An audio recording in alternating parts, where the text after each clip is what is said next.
Megastar Chiranjeevi ఖాతాలో మరో అత్యున్నత పురస్కారం చేరింది.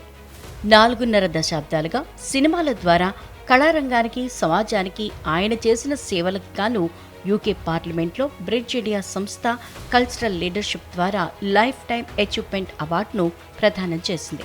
చిరంజీవికి ఈ పురస్కారం రావడంపై పవన్ కళ్యాణ్ ఆనందం వ్యక్తం చేశారు. ఆయనకు తమ్ముడిగా పుట్టినందుకు గర్వంగా ఉందంటూ ఎక్స్ వేదికగా పంచుకున్నారు. ఈ పురస్కారం చిరంజీవి కీర్తిని మరింత పెంచిందన్నారు. సాధారణ మధ్యతరగతి ఎక్సైజ్ కానిస్టేబుల్ కుమారుడిగా జీవితం మొదలుపెట్టి స్వశక్తితో కళామతల్లి దీవెనలతో మెగాస్టార్గా ఎదిగారన్నారు. 4.5 దశాబ్దాలుగా ప్రపంచవ్యాప్తంగా అభిమానులను అలరిస్తున్నారు. ఎన్నో అవార్డులు సొంతం చేసుకున్నారు. ఆయనకు తమ్ముడుగా పుట్టినందుకు ఎప్పుడూ గర్వంగా ఉంటుందన్న ఆయన చిరంజీవిని అన్నయ్యగా కంటే తండ్రి సమానుడిగా భావిస్తానని తెలిపారు.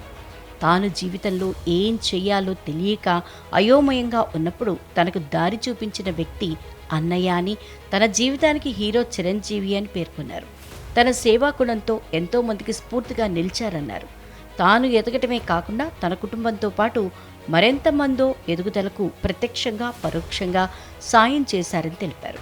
ప్రతిభ ఉంటే ఎవరైనా ఏ రంగంలో అయినా రాణించవచ్చు అనటానికి ఉదాహరణగా నిలిచారన్నారు. చిరంజీవి సమాజానికి అందించిన సేవలకు గాను కేంద్ర ప్రభుత్వం పద్మ పురస్కారం కూడా అందించింది. అన్నయ్యకు యూకే పార్లమెంటు జీవిత సాఫల్య పురస్కారాన్ని అందించిన వార్త తనకెంతో సంతోషాన్ని కలిగించిందని, ఈ సందర్భంగా అన్నయ్యకు నా అభినందనలు అంటూ రాసుకొచ్చారు. భవిష్యత్తులో మరిన్ని పురస్కారాలు అందుకుని తమకు మార్గదర్శిగా ఉండాలని కోరుకుంటున్నానన్నారు. ఆ కార్యక్రమానికి వ్యాఖ్యాతగా వ్యవహరించిన యూకే అధికార లేబర్ పార్టీ ఎంపీ నవేందు మిశ్రాకు ప్రత్యేక ధన్యవాదాలు అంటూ పవన్ తన పోస్టులో రాసుకొచ్చారు.